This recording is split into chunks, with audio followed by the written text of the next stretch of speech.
Okay, in chapter 6, I'm going to introduce other database object. So we have introduced the table already, and we have learned how to write SQL statement. And today we are going to learn how to do query, form, and report. Let's start with query. So query is to make inquiry of the data. As you have learned SQL, actually all the SQL statement is the one who make this query. So let's go to our access and take a look. So in this database, we have a table called student_info. And now let me try to create a query. Create query design.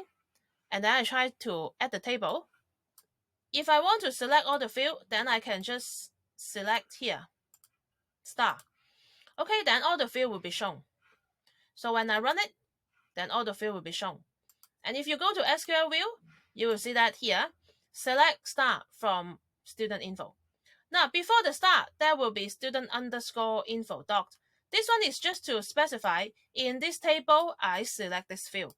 But if you don't specify this table, it is still okay because after all, you just use one table. So here, let me demonstrate how to work on other example. For example, here, I would like to show the one who start with Wang and also Chen. So I will choose surname here. And then in the criteria, I will type Chen. And for the criteria, you can see that there are more than one row here. When I scroll, and then you can go to other row because you can have more than one criteria. So if the two criteria are in different rows, then they are all relationship. That means surname equal to Chen or surname equal to Wang. And because I have shown the surname in the star already, so for this show box, I will uncheck it so that I will hide this surname. Okay? And then I will also do sorting in ascending order. So now let's take a look. Now you can see that the table now only contains 39 records.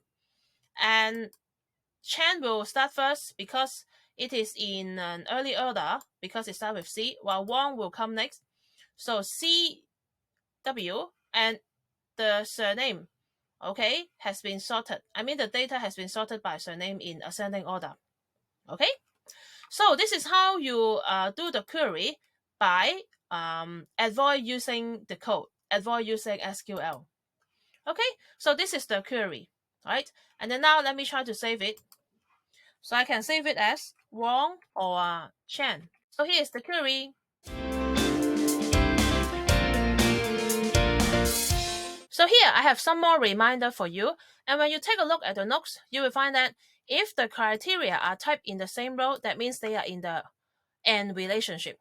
So what does it mean with the AND relationship? For example, okay, so here for the surname, here I have Chen. And then let me just look for data. For example, here in the Chen, let me look for Chen Joyce. So what do I do is I try to look for surname equal to Chen and name equal to Joyce. Now, since there is only one record, if I don't sort the data, it is still okay.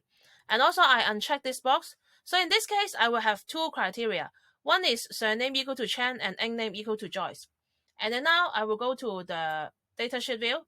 And you can see that one record will be shown here. Now, things can be more complicated. What if now here, you want to look for the data with the AND and also OR relationship? What does it mean? Okay, so let me try to find one example to illustrate.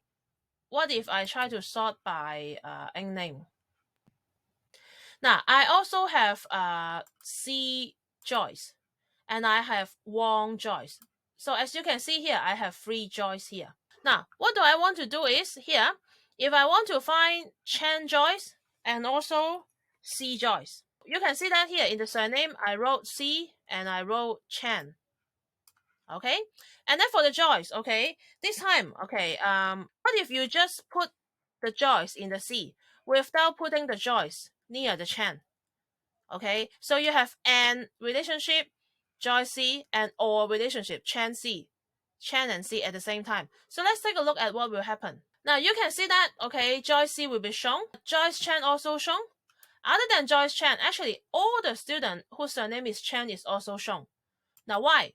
It is because here in the Chen you don't specify Joyce.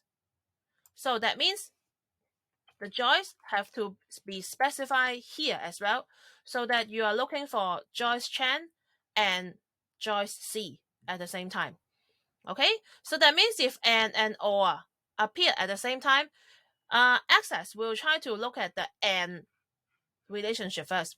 That means look at the criteria in the same row first, and then look at the criteria in another row. So make sure if and or appeared, remember, okay, and will be evaluated first. So now if I run the program again, Chen Joyce and C Joyce will both appear, and only these two records will appear. So be careful in doing query at this part.